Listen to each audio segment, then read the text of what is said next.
William Ruto is very persuasive. He sold us a narrative that today, when we interrogate what we were doing and saying, we wonder whether we were mad. You know, sometimes you look back to the things that you did and said, Okay. and you really wonder whether you are in your right senses. But some of us are very trusting. We really believed this man and his narrative, and he sold it to us. Hook, bait, and sinker, and we bought it. And today, this country is in shit. We are in a hole. Yeah, the country is almost collapsing. We are in trouble with the international community. You have heard what the Americans are saying. We are in trouble with Sudan, the DRC. The economy has collapsed. There's no money in people's pocket. The health system has collapsed. The education system has collapsed. I, regarding Gachagua, bears a lot of blame for the situation we are in.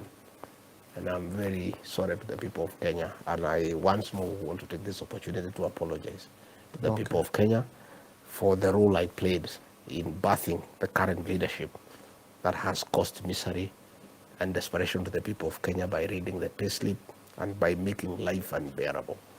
I bear great responsibility for the crisis we are in as a country. That you've created. And I have asked the people of Kenya to allow me to correct that situation.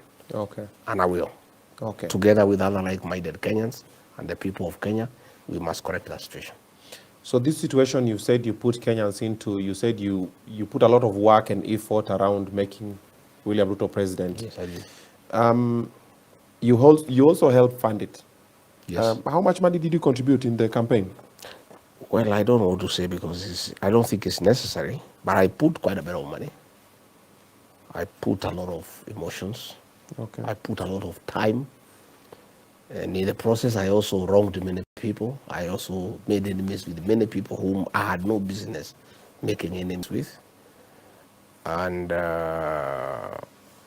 my worry and regret is not that I did the wrong thing.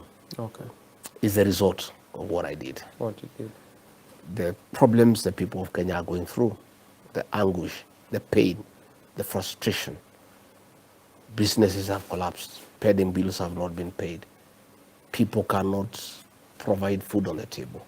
Wrong priorities, misappropriation of public resources, abductions, extrajudicial killings. It's hell, for the people of Kenya. Okay. And I am very pained that I played a very instrumental role in putting Kenya where it is. I have a few quick fire questions that I want to shoot your way, just to touch the base on what the amount of damage we are in